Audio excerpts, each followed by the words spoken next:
आजचा विषय आहे कॉन्फिडन्स बिल्डिंग टेक्निक. आणि हे टेक्निक LCD प्रोजेक्टर स्किल मध्ये मी आपणास सांगणार आहे.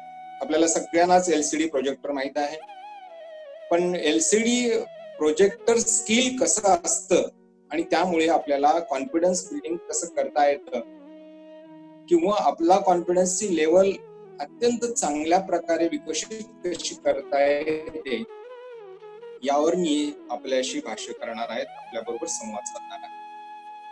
हे टेक्निक पाहण्यापूर्वी आपण थोडीशी पार्श्वभूमी पाहू. आपल्या सगळ्यांना माहित आहे की आत्मविश्वास असणारी माणसं या जगामध्ये प्रत्येक गोष्ट आत्मविश्वास पूर्वक. तुम्ही प्राध्यापक म्हणून काम करत असताना तुमचा जर अभ्यास चांगला असेल, तुमचं वक्तृत्व चांगलं असेल, तर तुम्ही नेतृत्व चांगलं करू शकता आणि वर्गाला चांगल्या प्रकारचं अध्यापन करू शकता. आत्मविश्वास जर कमी असेल तर तुम्हाला बोलता येणार नाही, तुम्हाला तुमचे मुद्दे नीटपणे मांडता येणार नाही, तुमच्या समोर अनेक समस्या असतील आणि त्याच्यामुळे तुम्हाला न बोलता आल्यामुळे या सगळ्या गोष्टीमुळे तुमचा आत्मविश्वास कमी होईल. अनेक वेळा पाहायला मिळतं की काही लोकांचा आत्मविश्वास एवढा कमी होतो की ते बोलायला जातात ते आणि बोलतात दुसरंच, असं बऱ्याच वेळा होऊन जातं. मग हा आत्मविश्वासाची जर लेवल वाढवली आणि तुम्ही ज्या विद्यार्थ्यांच्या समोर उभे राहणार आहात त्या विद्यार्थ्यांना जर चांगल्या पद्धतीनं घडवता आलं, कारण आता तर विद्यार्थ्यांची संख्या फार कमी आहे, अशा परिस्थितीमध्ये आपण विद्यार्थ्यांची हा आत्मविश्वास वाढवण्यासाठी, तुमच्यामध्ये हा आत्मविश्वास अधिक द्विगुणित करण्यासाठी हे टेक्निक्स, हे स्किल आणि हे टेक्निक तुम्हाला उपयोगी निश्चित करेल. आत्मविश्वासाचा अभाव असण्याच्या कारणांची थोडीफार आपण चर्चा करू. आत्मविश्वासाचा अभाव असतो तो प्रामुख्याने 3 कारणांमुळे असतो. पहिलं कारण असतं ते स्वतःबद्दल आपल्याला कोणताही विश्वास नसतो, म्हणजेच आत्मविश्वास नसतो.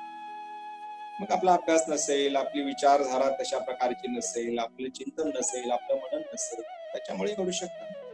2 निराशजनक विचार, सातत्यानं नैराश्याचे विचार मनामध्ये घुमत असतात आणि त्यामुळं आत्मविश्वासाचे लेवल कमी.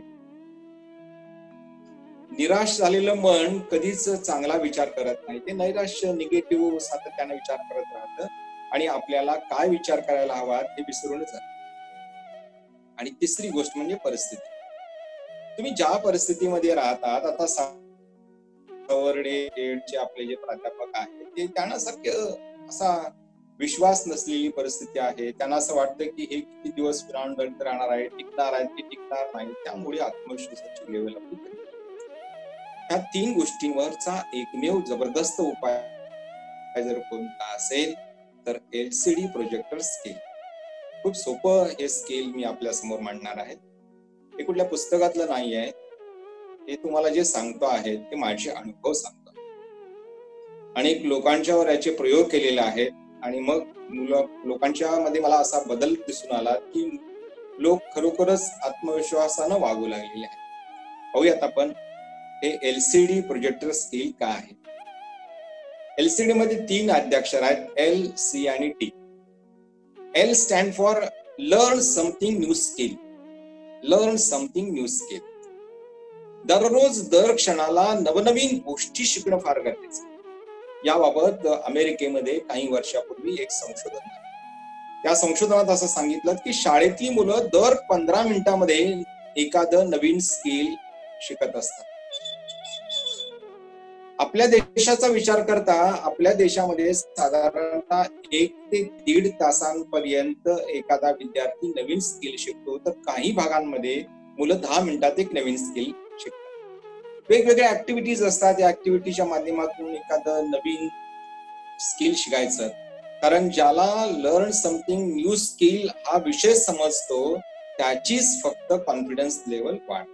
मला रोज शिकायचं आहे, मग आपल्या चुकांमधनं शिकायचं, आपल्या अभ्यासामधून शिकायचं, आपल्याला अनेक वाईट गोष्टी असतात त्यातून चांगल्या गोष्टी शिकायच्या असतात, आपला पूर्वानुभवातून शिकायचं असतं, आपल्या वेगवेगळ्या गोष्टीतून आपल्याला दररोज शिकायला मिळतं, दर क्षणाला शिकायला मिळतं. आणि हे शिकण्याची ज्याची आतमध्ये कौशल्य विकसित केलेलं असतं त्याचाच फक्त आत्मविश्वास वाढतो.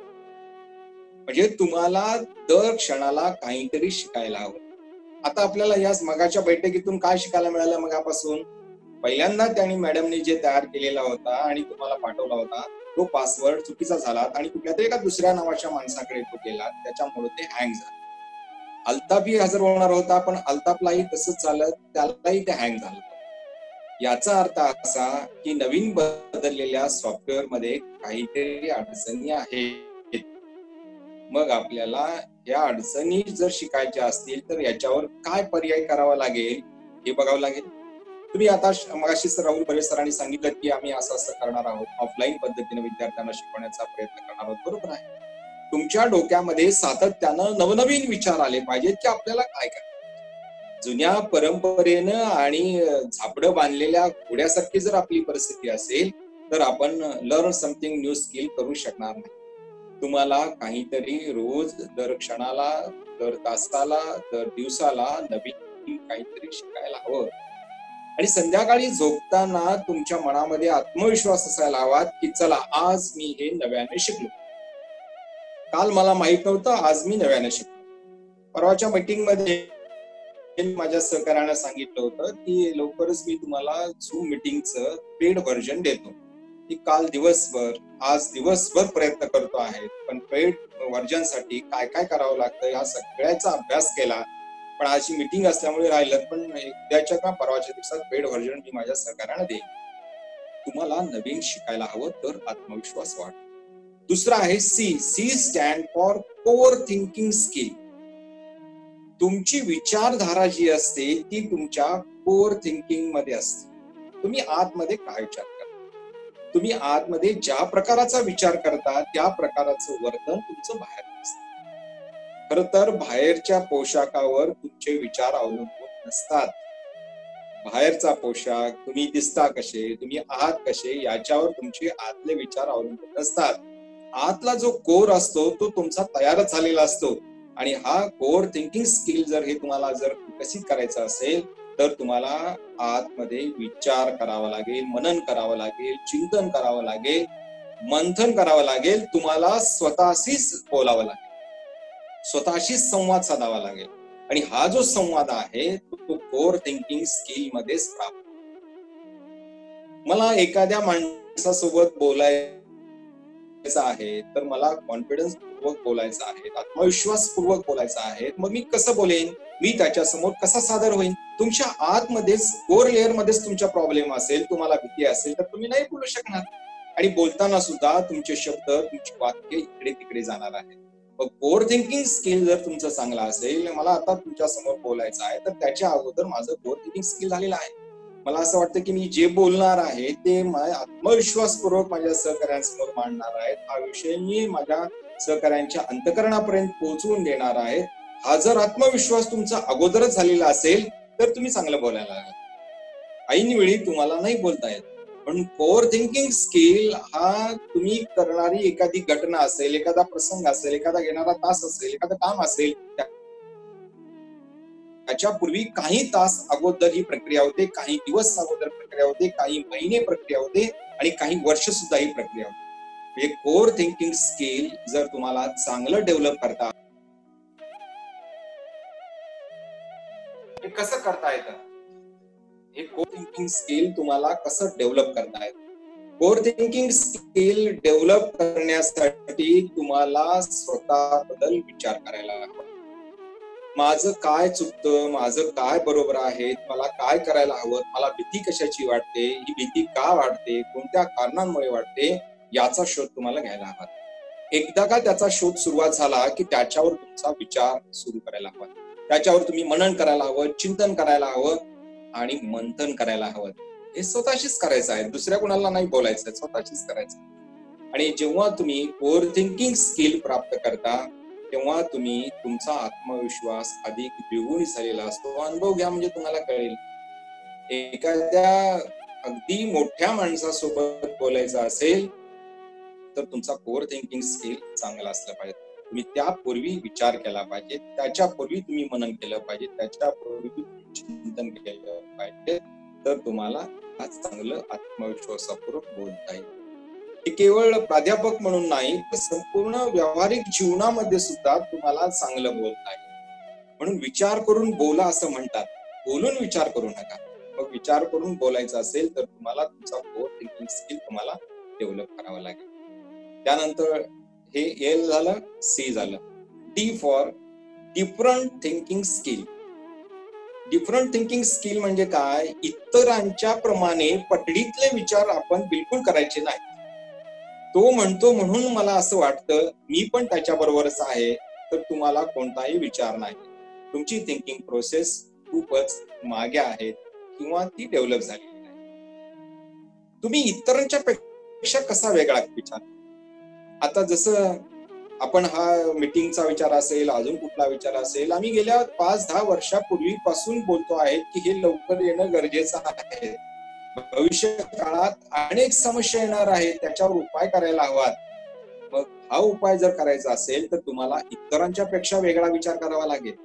आपण पटडीतला विचार करण्यात अर्थ नाही. मग हा डिफरंट थिंकिंग स्किल कसं डेव्हलप करायचं? तर सगळ्यात पहिली महत्वाची गोष्ट, तुम्ही परिस्थिती समजून घ्या. काय परिस्थिती आहे? या कोरोनाच्या महामारीमध्ये मुलं ऍडमिशन घेतील की नाही शंका आहे. विचार करा, परिस्थिती समजून घ्या. या परिस्थितीवर तुम्हाला तुमच्या पद्धतीनं कसा विचार करावा लागेल त्याचा शोध घ्या. आणि इतरांच्या पेक्षा मी चांगला विचार कसा करेन याच्याकडे अधिक लक्ष द्या. हे डिफरंट थिंकिंग स्किल जे असतं ते कोर थिंकिंग मधलाच एक भाग, पण थोडासा अलग भाग आहे. कदाचित जेव्हा तुम्ही सगळं मीटिंग मध्ये बसलेला असतात आणि अचानक तुमच्या मनामध्ये असं येतं की मला असं वाटतं की हे असं नव्हे, अशा वेळी मात्र अनेक वेळा खूपच तुमची फसगत होते, कारण तुम्ही अचानक बोललेले असता. जर तुम्ही ठरवून लिहून कागदावर बोललेले असाल तर तुम्हाला ते अधिक चांगल्या पद्धतीने बोलता येईल. डिफरंट थिंकिंग स्किल मध्ये तुम्हाला तुमच्या आत मध्ये तो बदलायला हवा. हे असं का घडतं हे तुम्हाला कळायला हवं. कोणत्या कारणांमुळे घडतं? जसं आता तुम्ही विद्यार्थी येणार नाही तर ऑनलाईन बोलायचं की ऑफलाईन बोलायचं, की सॉफ्टवेअर विकसित करायचं, हा तुमचा डिफरंट थिंकिंग प्रोसेस आहे. की तुम्ही त्या पद्धतीने वेगवेगळा विचार करणार नाही, ठरवणार आहे. एकाच विचाराने अनेक गोष्टी घडत नाहीत, तर वेगवेगळ्या विचाराने एक चांगली गोष्ट घडते. म्हणजे आपण त्याला फोकस करू शकतो. एल, सी आणि डी ही 3 गोष्टी अशा आहेत की ज्या LCD प्रोजेक्टर स्किलमुळे तुमचा आत्मविश्वास तुम्हाला चांगल्या प्रकारे विकसित करता येईल. आणि मला असं वाटतं की माझ्या प्रत्येक अध्यापक विद्यालयातील प्रत्येक प्राध्यापकानं, प्रत्येक प्राचार्यानं आपल्या आत्मविश्वासाची बिल्डिंग जी आहे ती खूप जबरदस्त बनवली गेली पाहिजे. कारण हा तुमचा आत्मविश्वास, तुम्ही अगदी कुणासमोरही उभा राहिलात तरी तितक्याच आत्मविश्वासानं बोलायला लागाल, कारण तेवढ्या आतमध्ये आत्मविश्वास असेल. म्हणून हा LCD प्रोजेक्टर तुम्हाला चांगल्या पद्धतीनं डेव्हलप करता आला पाहिजे. L stand for learn something new skill, C stand for core thinking skill आणि D stand for different thinking skill. He 3 skill एकत्रित केल्यानंतर LCD प्रोजेक्टर तुमचा तयार होईल आणि मग आपोआपच कॉन्फिडन्स बिल्डिंग टेक्निक तुमची तयार होईल. जेव्हा कॉन्फिडन्स बिल्डिंग तुमची वाढली जाईल, कॉन्फिडन्स लेवल तुमचा वाढला जाईल, एक कॉन्फिडन्स तुमच्या आतमध्ये, एक आत्मविश्वास आतमध्ये भरून राहिला जाईल, तेव्हा या जगातील कोणतीच गोष्ट तुम्हाला अशक्य वाटणार. कारण या जगात अशक्य काहीच नसतं, फक्त आपल्या आतमध्ये अशक्य चाललेलं असतं, ते अशक्य असतं.